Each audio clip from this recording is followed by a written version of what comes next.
Praise lord అందరికీ. Bible reading in 6 months, day 44, ఫిబ్రవరి 13.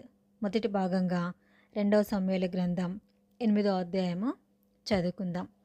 దావీదు ఫిలిస్తీయులను ఓడించి లోపరుచుకొని వారి వశంలో నుండి మెతేగమ్మాను పట్టుకునేను.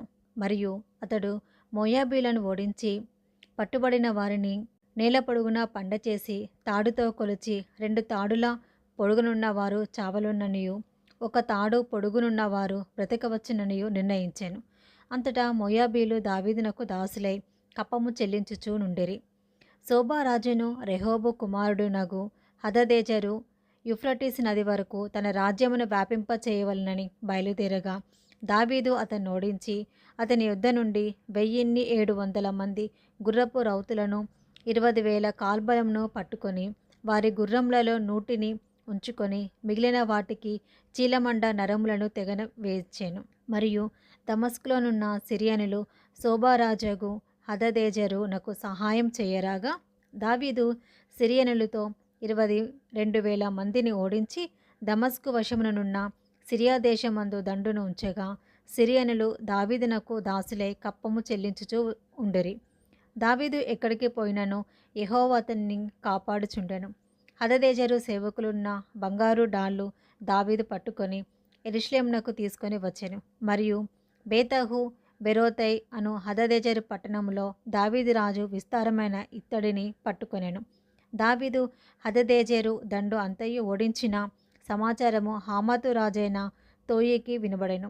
హదదెజరును తోయికిని యుద్ధములు జరుగుచుండెను కనుక దావీదు హదదెజరుతో యుద్ధం చేసి అతనిని ఓడించి ఉండుటయు తోయి విని తన కుమారుడగు యోరాము చేతికి వెండి బంగారు ఇత్తడి వస్తువులను కానుకలుగా అప్పగించి కుశల ప్రశ్నలు అడిగి దావీదుతో కూడా సంతోషించుటకై అతనిని దావీదునొద్దకు పంపెను. రాజైన దావీదు తాను జయించిన జనముల యొద్ద పట్టుకొనిన వెండి బంగారములతో వీటిని చేర్చి యెహోవాకు ప్రతిష్ఠించెను.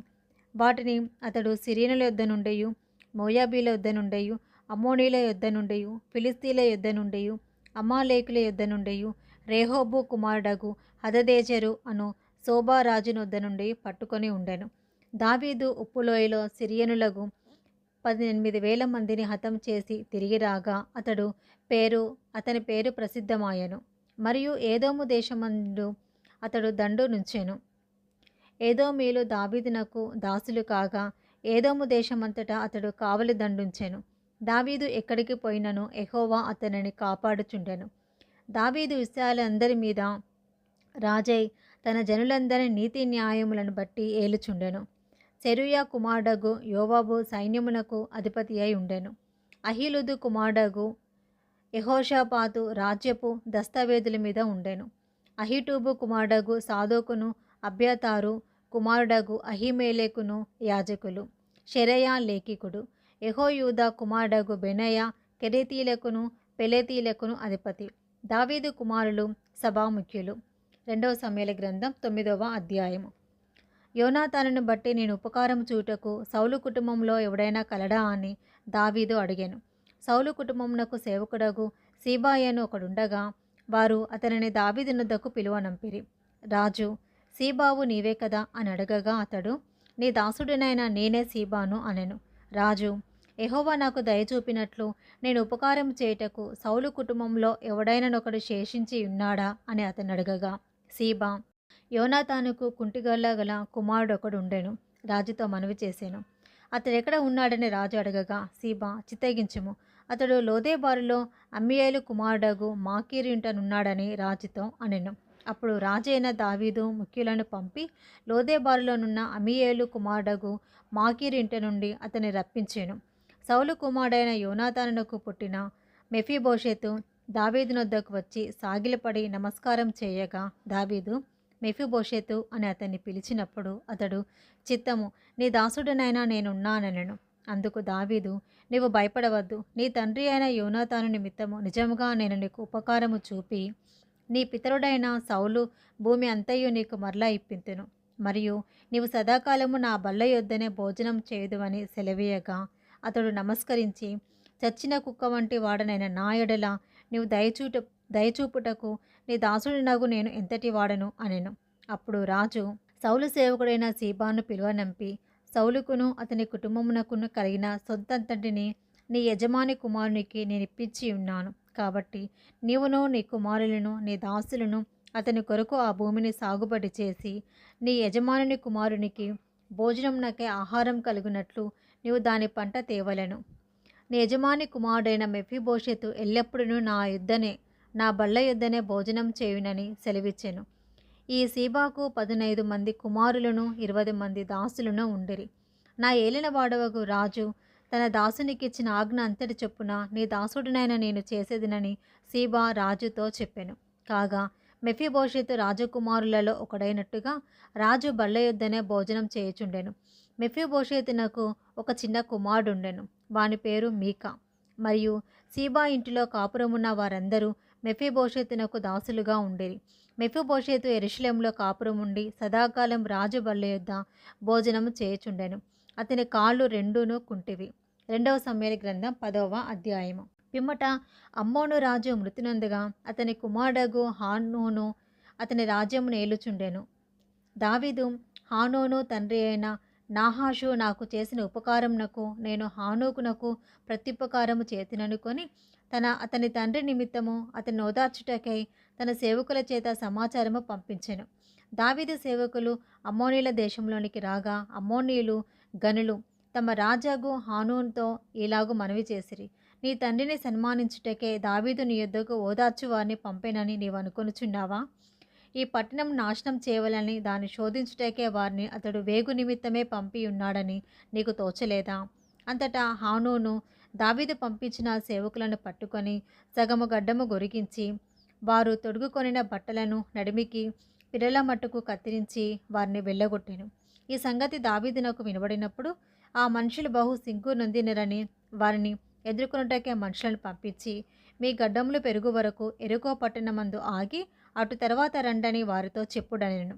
దావీదు దృష్టికి మనము హేయపరుచుకొంటిమని అమ్మోనీయులు గ్రహించి దూతలను పంపి బెత్రెహోబుతోనూ అరాము సోబాతోనూ చేరిన సిరియనులలో నుండి 20,000 మంది కాల్బలమును మయకా రాజునొద్ద నుండి 1000 మంది బంటులను టోబులో నుండి 12,000 మంది బంటులను జీతమునకు పిలిపించుకొనిరి. దావీదు ఈ సంగతి విని యోవాబును శూరుల దంద అంతటిని పంపెను. అమ్మోనీయులు బయలుదేరి గుమ్మముకెదురుగా యుద్ధపంక్తులు తీర్చిరి. సోబా సిరియనులను రెహోబు సిరియనులను మైకా వారును టోబు వారును విడిగా పొలంలో నిలిచిరి. యోవాబు తనకు వెనుకను ముందును వారు యుద్ధపంక్తులు తీర్చియుండుట చూచి ఇశ్రాయేలులో బలాఢ్యులను ఏర్పరిచి పంక్తులు తీర్చి సిరియనులను ఎదుర్కొనపోయాను. అమ్మోనీయులను ఎదుర్కొనుటకై మిగిలిన వారిని తన సహోదరుడగు అబీషైకి అప్పగించి సిరియనుల బలము నాకు మించిన ఎడల నీవు నన్ను ఆదుకొనవలెనెను. అమ్మోనీయుల బలము నీకు మించిన ఎడల నేను వచ్చి నిన్ను ఆదుకొందునని చెప్పి అమ్మోనీయులను ఎదుర్కొనుటకై తన వారిని వ్యూహపరిచెను. అప్పుడు ధైర్యం తెచ్చుకొమ్ము, మన జనులను మన దేవుని పట్టణములను తలంచుకొని ధైర్యం తెచ్చుకుందుము. తన దృష్టికి ఏది అనుకూలమో యెహోవా దానిని చేయునుగాక అని అబీషైతో చెప్పి యోవాబును అతనితో కూడనున్న వారును సిరియనులతో యుద్ధము చేయ బయలుదేరగానే వారు అతని ఎదుట నిలవజాలక పారిపోయేరి. సిరియనులు పారిపోవుట అమ్మోనీయులు చూచి వారును అబీషై ఎదుట నిలవలేక పారిపోయి పట్టణంలో చొరబడగా యోవాబు అమ్మోనీయులను విడిచి యెరూషలేమునకు వచ్చెను. అయితే సిరియనులు తాము ఇశ్రాయేలుల చేతిలో ఓడిపోతేమని తెలుసుకొని గుంపు గూడిరి. హదదెజరు నది అవతలనున్న సిరియనులను పిలువనంపగా వారు హేలామునకు వచ్చిరి. హదదెజరు సైన్యములకు అధిపతియగు షోబాకు వీరికి అధిపతిగా ఉండెను. దావీదునకు ఈ వార్త వినబడినప్పుడు అతడు ఇశ్రాయేలందరినీ సమకూర్చి యోర్దాను నది దాటి హేలామునకు వచ్చెను. సిరియనులు సన్నద్ధులై దావీదును ఎదుర్కొనవచ్చి అతనితో యుద్ధము కలిపి ఇశ్రాయేలు ఎదుట నిల్వజాలక పారిపోగా దావీదు సిరియనులలో 700 మందిని రధికులను 40,000 మంది గుర్రపు రౌతులను హతము చేసెను. మరియు వారి సైన్యాధిపతియగు షోబాకు దావీదు చేతిలో ఓడిపోయి అచ్చటనే చచ్చెను. హదదెజరునకు సేవకులగు రాజులందరూ తాము ఇశ్రాయేలు ఎదుట నిలవలేకుండా కొట్టబడిండుట చూచి ఇశ్రాయేలులో సమాధానపడి వారికి లోబడిరి. సిరియనులు భయక్రాంతులై అమ్మోనీయులకు ఇక సహాయం చేయుట మానిరి. 2 సమూయేలు గ్రంథం 11వ అధ్యాయము. వసంతకాలమున రాజులు యుద్ధమునకు బయలుదేరు సమయమున దావీదు యోవాబును అతని వారిని ఇశ్రాయేలందరినీ పంపగా వారు అమ్మోనీయులను సంహరించి రబ్బా పట్టణమును ముట్టడి వేసిరి. అయితే దావీదు యెరూషలేమునందు నిలిచెను. ఒకానొక దినమున పొద్దుగుంకు వేళ దావీదు పడక మీద నుండి లేచి రాజనగరి మిద్దె మీద నడుచుచు పైనుండి చూచుచుండగా స్నానం చేయు ఒక స్త్రీ కనబడెను. ఆమె బహు సౌందర్యవతి అయి ఉండుట చూచి దావీదు దాని సమాచారం తెలుసుకున్నటకై ఒక దూతను పంపెను. అతడు వచ్చి ఆమె ఎలీయాము కుమార్తెయు హిత్తీయుడగు ఉరియాకు భార్యయునైన బత్షెబాని తెలియచేయగా దావీదు దూతల చేత ఆమెను పిలువనంపెను. ఆమె అతని ఎద్దకు రాగా అతడు ఆమెతో శయనించెను. కలిగిన అపవిత్రత పోగొట్టుకొని ఆమె తన ఇంటికి మరలా వచ్చెను. ఆ స్త్రీ గర్భవతి అయి నేను గర్భవతినైతినని దావీదునకు వర్తమానం పంపగా దావీదు హిత్తీయుడగు ఊరియాను నా యుద్ధకు పంపుమని దూత ద్వారా యోవాబునకు ఆజ్ఞ ఇచ్చెను. ఊరియా దావీదునొద్దకు రాగా దావీదు యోవాబు యోగక్షేమములను జనుల యోగక్షేమమును యుద్ధ సమాచారమును అడిగెను. తర్వాత దావీదు ఇంటికి పోయి శ్రమ తీర్చుకొనమని ఊరియాకు సెలవీయగా ఊరియా రాజనగరిలో నుండి బయలువెళ్ళెను. అతని వెనుక రాజు పలహారం అతని యుద్ధకు పంపించెను. కానీ ఊరియా తన ఇంటికి వెళ్ళక తన ఏలినవాని సేవకులతో కూడా రాజనగరి ద్వారమున పండుకొనెను.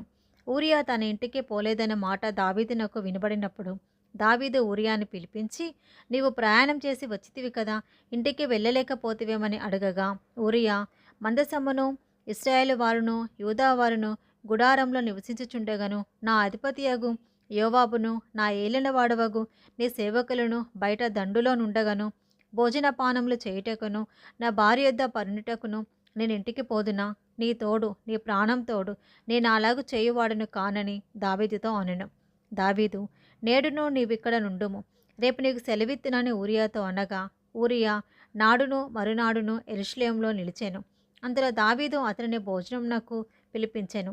అతడు బాగుగా తిని తాగిన తర్వాత దావీదు అతని మత్తునిగా చేసెను. సాయంత్రమున అతడు వెళ్ళి తన ఇంటికి పోక తన ఏలినవాని సేవకుల మధ్య పడక మీద పండుకొనెను.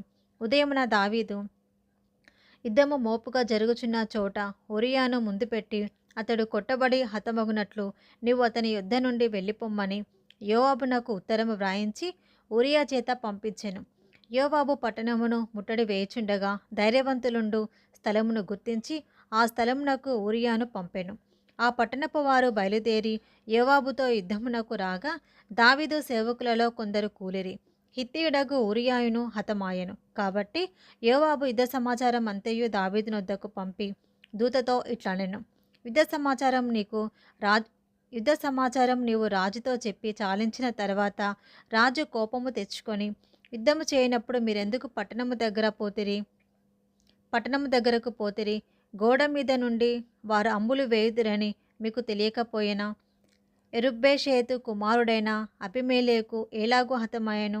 ఒక స్త్రీ తిరుగొట్టి రాతి తునుక ఎత్తి గోడ మీద నుండి అతని మీద వేసినందున అతడు తేబేసు దగ్గర హతమయ్యను కదా. ప్రాకారము దగ్గరకు మీరెందుకు పోతిరని నిన్ను అడిగినడలా నీవు తమరి సేవకుడగు ఊరియాయు హతమాయనని చెప్పుమని బోధించి దూతను పంపెను.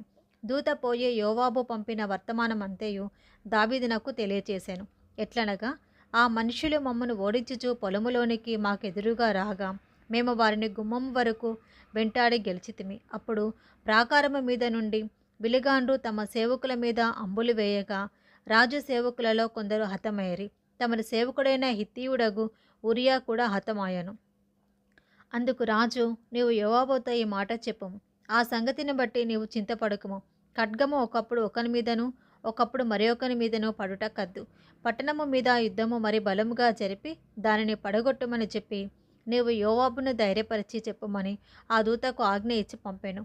ఊరియా భార్య తన భర్తకు ఊరియా హతమైన సంగతి విని తన భర్త కొరకు అంగలార్చెను. అంగలార్పు కాలము తీరిన తర్వాత దావీదు దూతలను పంపి ఆమెను తన నగరికి తెప్పించుకొనగా ఆమె అతనికి భార్య అయి అతనికి ఒక కుమారుణ్ణి కనెను. అయితే దావీదు చేసినది యెహోవా దృష్టికి దుష్కార్యముగా ఉండెను. ఇది మొదటి భాగం అండి. Praise the lord.